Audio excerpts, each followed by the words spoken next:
Hello everyone, আমি দেবরূপা চলে এসেছি তোমাদের সাথে একটা পাকিস্তানি ব্লগ। সরি, আমি তো ভুলে গেছিলাম আমি পাকিস্তানে নয়, আমি পশ্চিমবঙ্গে থাকি। এনিওয়ে, তো আমরা সেদিনকে কলেজ স্ট্রিটে চলে গেছিলাম। দেখতেই পেয়েছিলাম আগের ব্লগে যে মোহনে গিয়েছিলাম আমরা শপিং করতে। তো কলেজ স্ট্রিট মানেই সেই কফি হাউস, সেই বইয়ের দোকান পরপর, আর একদম লাইন দিয়ে পুরো শিয়ালদা অবধি কার্ডের দোকান, মানে বিয়ের কার্ড, অন্নপ্রাশনের কার্ড, বিভিন্ন ধরনের অনুষ্ঠানের কার্ডের দোকান।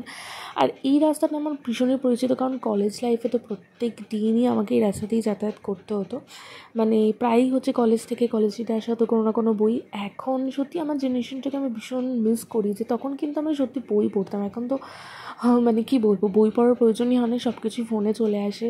এবং আমি নিজেকে খুব লাকি মনে করি, আমি সেই সময়টা পেরিয়েছি যেই সময়টা এত ফোনের অ্যাডিকশন ছিল না, বা সব কিছু ফোনের মধ্যে পাঠিয়ে দেওয়া হতো না।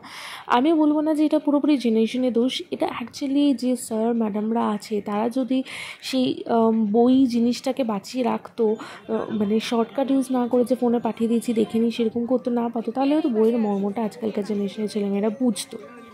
তো যাই হোক, যখন কলেজ স্ট্রিটে যাই না, যখন বইয়ের দোকানগুলো ফাঁকা দেখি, বুকটা মানে খুব খারাপ লাগে যে একটা সময় কিন্তু এই বইয়ের একটা আলাদা ক্রেজ ছিল। তো জানি না দুনিয়াটা কোথায় যাচ্ছে, কি হচ্ছে। তো যাই হোক, দুনিয়ার সাথে তাল মিলেই তো চলতে হবে। তো তারপরে এই একটু কাঠ বাছাইয়ের পর একটু সবাই মিলে এসেছিলাম খাওয়া দাওয়া করতে, তাই জন্য একটু কথার মাঝখানে হাসাহাসিও চলছিল। আর ক্যামেরাটা আমি মুখের সামনে দূরে রেখে দিয়েছিলাম। ভাবলাম এরকম একটা শর্টস নিই, দেখি কেমন লাগবে। জানি আমাকে কই বিচ্ছিরি লাগছিলো, এনিওয়ে যাই হোক। তো তারপর আমরা ওই কলেজ স্ট্রিটে একটা ছোট্ট রেস্টুরেন্টে, কফি হাউসে যাইনি, কারণ কফি হাউসে গেলে এত ধোয়া গন্ধ, সেটা আমার সহ্য হবে না, তাই জন্য পাশে একটা রেস্টুরেন্টে চলে এসেছি।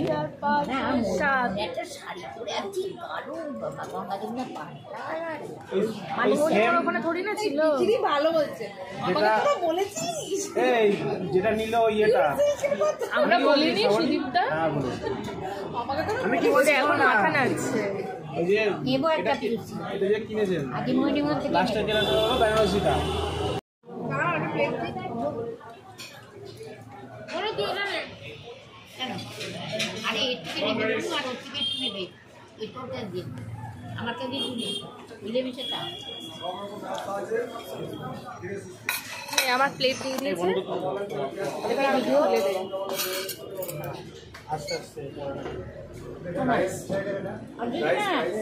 এখান দিয়ে দেবো, বেশ এখান দিয়ে দাও, এখান থেকে। দাদা তুমি খাও, এটা না দাদা, ওটা তুমি পুরোটা লাগবে না, আমার তো আরো 4 প্লেট লাগবে সেটা। না তুমি ওটা খাও, তোমার লাগবে আরো নাও, বলো বেশ বেশ আর দিস না, খাবে ঠিক আছে, হয়ে গেছে না, খাও ওটা। হ্যাঁ হবে, তুমি খাও